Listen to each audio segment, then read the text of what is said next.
இன்றே டவுன்லோட் செய்து உங்கள் ஃபேவரட் ஷோக்களை என்ஜாய் பண்ணுங்க. வெண்ணிலா இன்னைக்கு நம்ம கடைக்கு வந்திருந்தா. அப்படியா? எப்ப வந்த அண்ணாமலை? என்ன சொன்னா? நம்ம வருண பிடிச்சிருக்கு, கல்யாணத்துக்கு ஓகேன்னு தானே சொன்னா? எனக்கு ரொம்ப சந்தோஷமா இருக்கு அண்ணாமலை. எனக்கு தெரியும் அவ இல்லக்கா, வெண்ணிலாவுக்கு இந்த கல்யாணத்துல விருப்பம் இல்லைன்னு சொல்லிட்டா.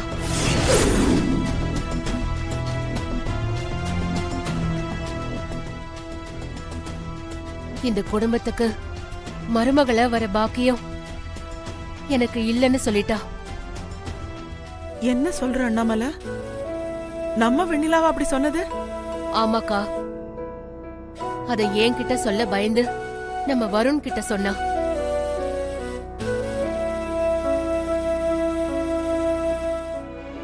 நீ வருண், இதான் சான்ஸ். இந்த சிச்சுவேஷனை யூஸ் பண்ணி சாராவை பத்தி சொல்லிடு. அம்மா, வெண்ணிலா இந்த வீட்டுக்கு மருமகளா வந்தா நல்லா இருக்கும்னு நம்ம எல்லாரும் நினைக்கலாம். எனக்கும் வைஃபா வந்தா என் லைஃப் நல்லா இருக்கும்னு நானும் நினைக்கலாம். ஆனா வாழ போறது அவங்க. அவங்களுக்கே விருப்பம் இல்லைன்னு சொல்லும்போது நாம என்னமா பண்றது? எனக்கு நம்ம வருண் சொல்றதுதான் சரின்னு படுது அண்ணாமலை.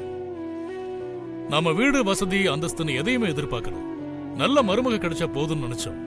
அதனாலதான் நம்ம எல்லாருக்குமே பிடிச்ச வெண்ணிலாவை பொண்ணு கேட்டோம். ஆனா எப்போ அந்த பொண்ணுக்கே விருப்பம் இல்லையோ மேற்கொண்டு அவளை கட்டாயப்படுத்துறது சரியில்லை அண்ணாமலை.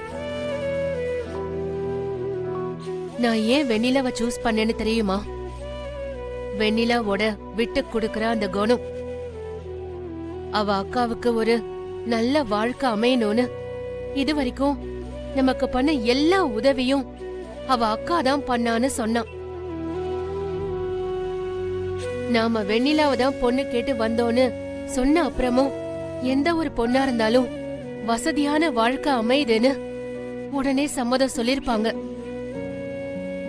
ஆனா வெண்ணிலா இப்பவும் அந்த வாழ்க்கை அவ அக்காவுக்கு கிடைக்கணும்னு நினைக்கிறா. என்ன சொல்ற அண்ணாமலை?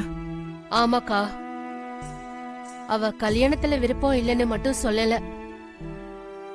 உங்க குடும்பத்துக்கு ஏத்த மருமக என் அக்காதான்னு சொன்னா. கவலைப்படாத கண்ணா, கடையில நீ அவளை பிடிக்கும்னு சொன்னத நான் கேட்டேன். எனக்குள்ள ஒரு பயம் இருந்துச்சு, வெண்ணிலாவ உனக்கு பிடிக்குமோ இல்லையோன்னு. எப்போ நீ அவளை பிடிக்கும்னு சொன்னியோ அப்பவே நான் முடிவு பண்ணிட்டேன், இந்த ஜென்மத்துல வெண்ணிலா தான் உன் மனைவின்னு.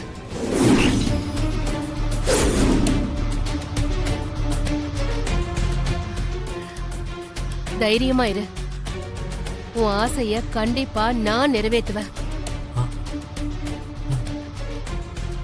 ஐயோ, நாம ஒண்ணு நினைச்சு பண்ணா அம்மா வேற ஒண்ணு புரிஞ்சுக்கிறாங்களே.